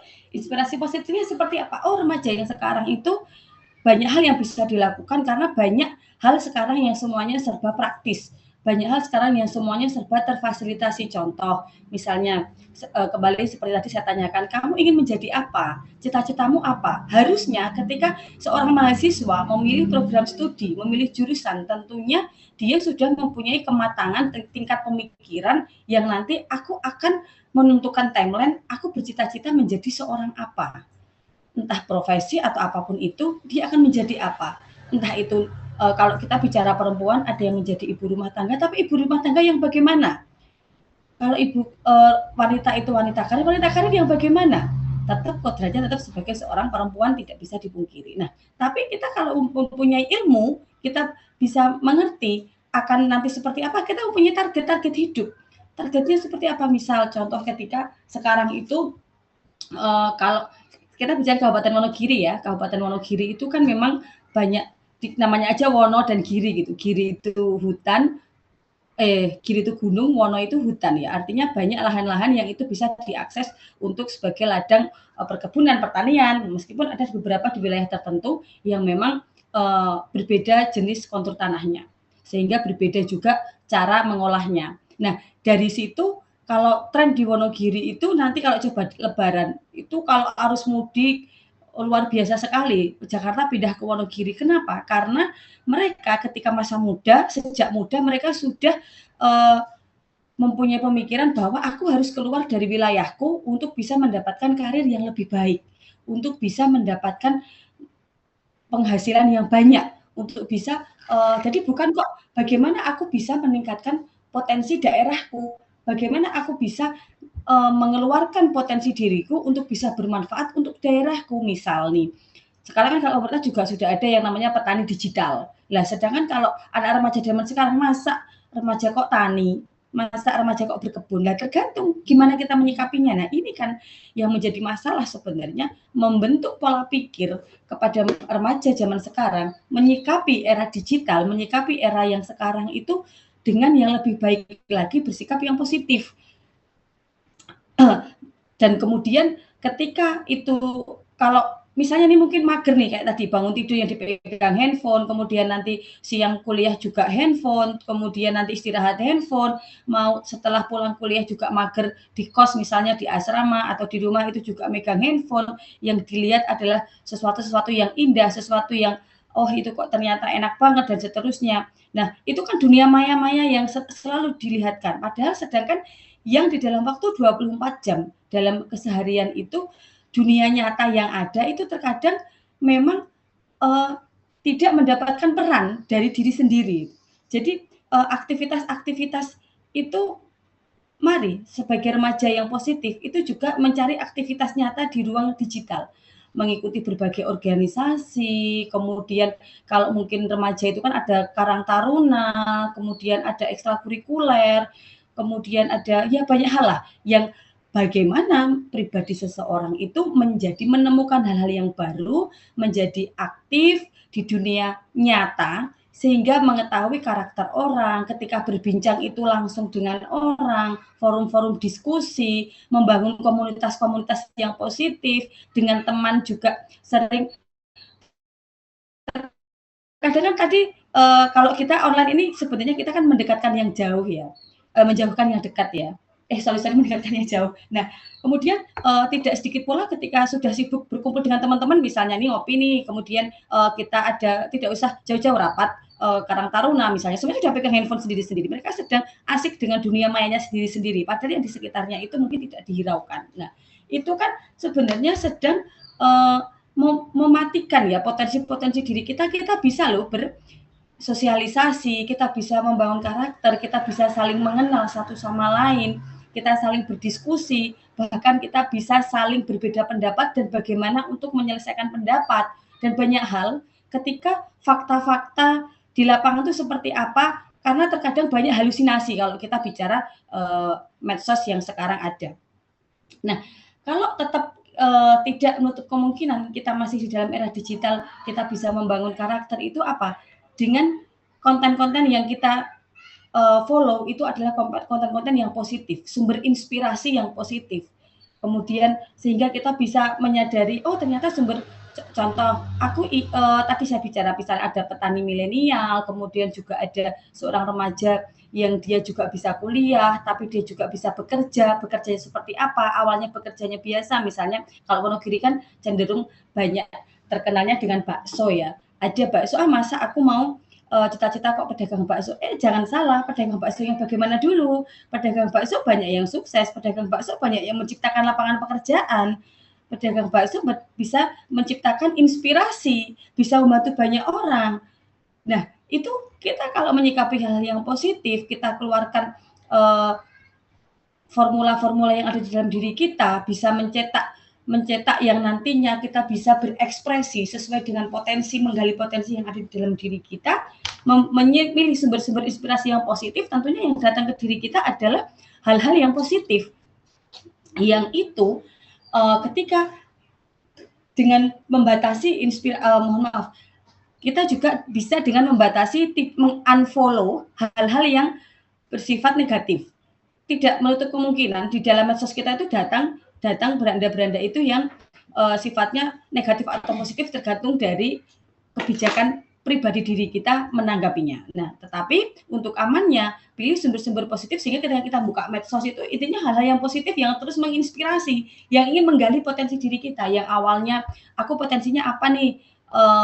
Oh ternyata aku tuh suka craft misalnya, saya suka merangkai-rangkai. Oh ternyata ini bisa digunakan untuk nanti aku bisa dijual menjadi wira swasta, menjadi kalau ini nanti menjadi sumber pendapatan dan seterusnya. Nah, oh ternyata aku sukanya terhadap tanaman nih, membeli tanaman, kemudian merawat, mengembangbiakannya, menjual dan seterusnya menjadi, nah dan seterusnya itu seperti itu. Itu memang masih sangat minim ya di era sekarang karena eranya yang ya tadi tidak bisa dipungkiri era yang amat sangat luar biasa. Nah, tentunya remaja yang sekarang bangunlah komunitas-komunitas positif, buatlah komunitas positif. Tadi seperti diutarakan oleh moderator, saya sebenarnya bukan pendiri ya untuk komunitas Wonogiri Peduli ASI itu tadi. Sebenarnya itu kami bersama-sama dengan teman-teman yang tergabung di dalam suatu pemikiran dan visi misi yang sama, juga banyak dari dosen STAIMAS Wonogiri ini yang tergabung di dalam itu. Kebetulan pada waktu itu memang kita bertukar pikiran, kita melihat fenomena yang ada, karena di Wonogiri itu juga resiko stunting tinggi. Stunting itu nanti kita bicarakan di belakang, maksudnya resiko-resiko kehamilan dini tinggi, resiko pernikahan dini tinggi dan seterusnya, maka dibutuhkanlah sentuhan-sentuhan gerakan-gerakan sosial yang itu mencoba agar bermanfaat untuk masyarakat. Salah satunya dengan komunitas Wonogiri Peduli ASI. Tapi memang untuk saat ini kami di Wonogiri di situ beberapa waktu lalu juga memang sudah dilakukan berbagai kegiatan, tapi untuk di beberapa saat ini memang agak vakum dikarenakan ada banyak hal ya, karena isinya adalah beliau-beliau memang dengan kesibukannya masing-masing, sehingga memang perlu di sini itu perlu sekali, maksud saya contohnya seperti ini perlu sekali teman-teman juga tidak menutup kemungkinan silahkan bangun komunitas-komunitas yang itu bersifat positif.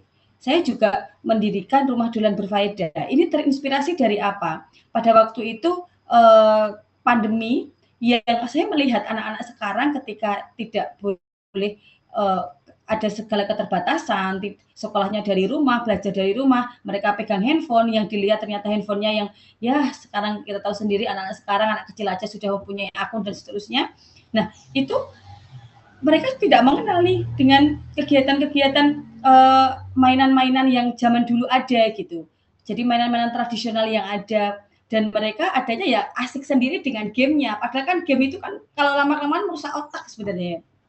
Nah itu memang sedikit-sedikit tergerus oleh itu. Nah dari situ saya membuat itu di rumah. Saya mengundang anak-anak kecil, anak-anak yang mereka sedang belajar dari rumah.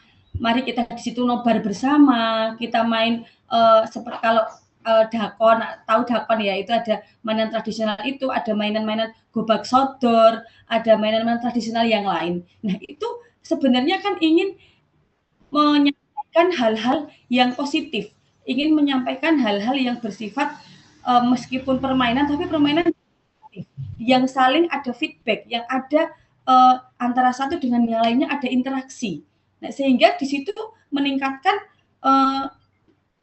aktivitas para pelaku. Di sini kebetulan anak ya, sehingga anak-anak nanti akan mengeluarkan energi-energi positif yang bisa ditularkan. Maksud saya itu, jadi lebih ke rumah dolan berfaedah. Itu saya sendiri yang mencetuskan, dan yang sendiri yang membangun itu tapi maksud saya adalah Anda sebagai remaja, siapapun, dimanapun, kapanpun, bagaimanapun, silahkan membuat yang itu bisa menginspirasi, yang itu bersifat positif, yang itu tentunya sangat bermanfaat. Karena nanti apa tuh yang akan kita tinggalkan ketika kita sudah tidak ada. Tentunya hal-hal yang bermanfaat ya. Kalau itu hal yang bermanfaat tentunya akan menjadi kontinu.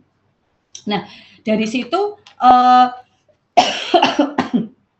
adalah aktivitas-aktivitas nyata di luar dunia digital. Nah, kemudian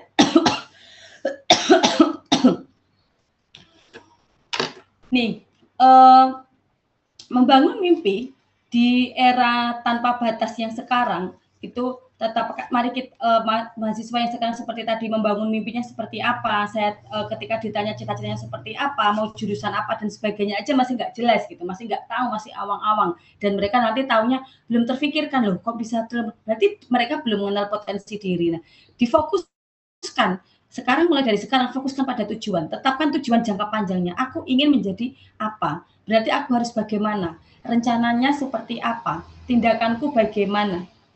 Nah, fokus pada pengembangan skill dan potensi diri. Jangan biarkan distraksi-distraksi negatif itu yang di internet mengaburkan visi misi kita. Masa depan kalian, para remaja ini mempunyai mimpi yang besar, yang tidak akan mudah goyah oleh ajakan-ajakan yang bisa merusak masa depan. Yang kalau ternyata, oh aku ingin menjadi ini, tapi aku tidak tahu harus bagaimana, silahkan berkonsultasi. Silahkan mencari mentor, panutan yang dapat memberikan arahan.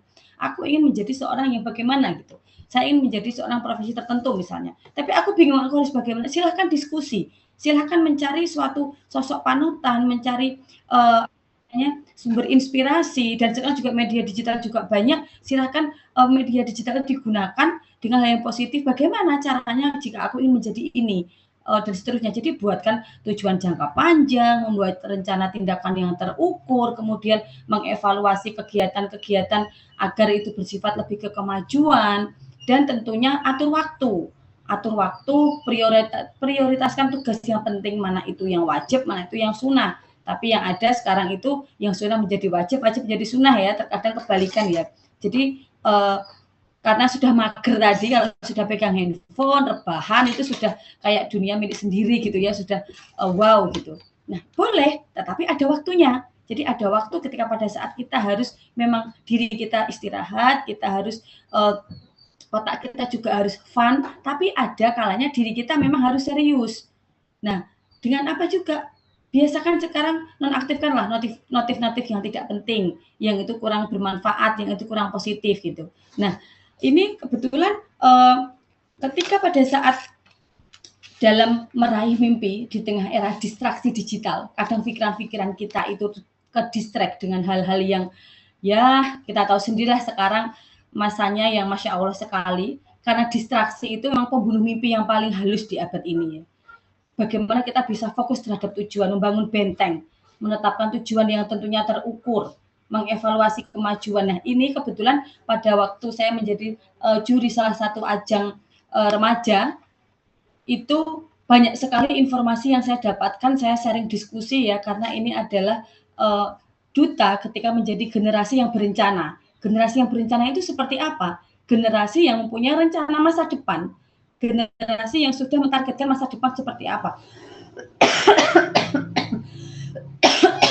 Dan tentunya itu dapat mencegah laju pernikahan dini, karena ketika seorang remaja yang mempunyai masa depan, mempunyai target di masa depan, mempunyai langkah yang nantinya ke depannya mau seperti apa, itu sudah mempunyai timeline, sudah mempunyai kerangka, aku nanti harus bagaimana, berapa tahun lagi harus bagaimana, saya ini harus seperti apa, dan seterusnya. Jadi dia akan terus membuka skill-skillnya untuk seperti apa. Nah, tetapi yang ada ketika saya sedikit sharing diskusi itu, memang sesuai dengan tema kita juga yang sekarang, menjadi generasi berencana itu juga tidak mudah, karena sekarang yang ada itu tren pernikahan dini itu sangat amat menjadi sorotan ya.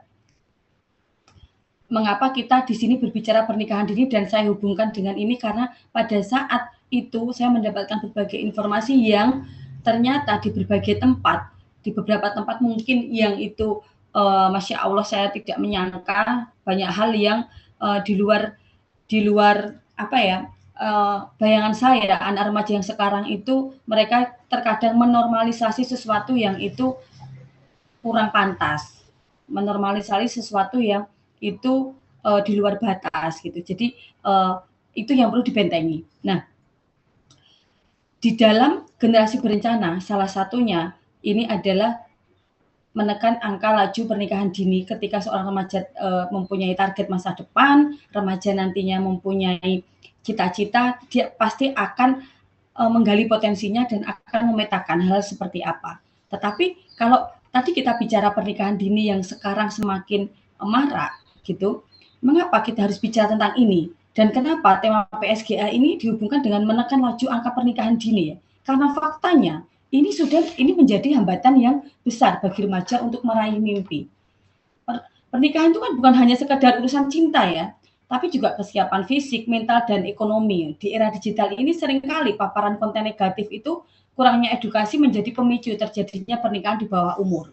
Jadi fenomena pernikahan dini di Indonesia saat ini menunjukkan dinamika yang menarik ya. Secara statistik nasional, angka prevalensinya cenderung menurun sih sebenarnya dalam 1 dekade terakhir ini.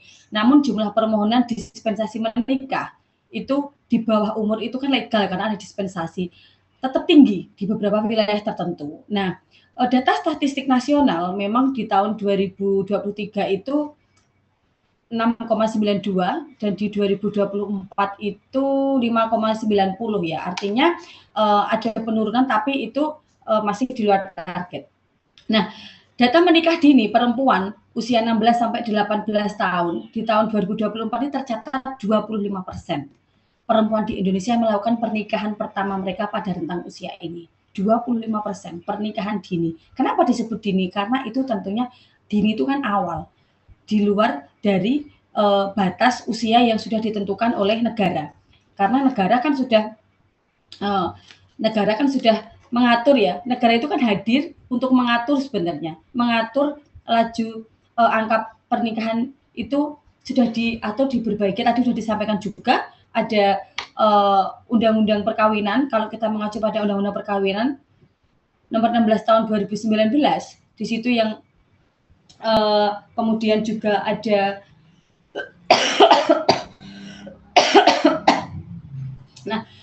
negara hadir ketika dalam mengatur pernikahan itu tentunya berharap masa depan anak bangsa, masa depan remaja itu bisa lebih baik lagi.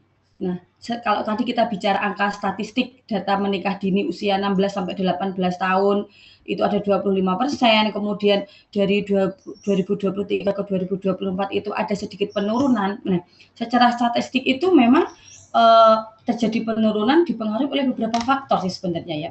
Jadi ada revisi Undang-Undang Perkawinan nomor 16 tahun 2019 yang menaikkan batas usia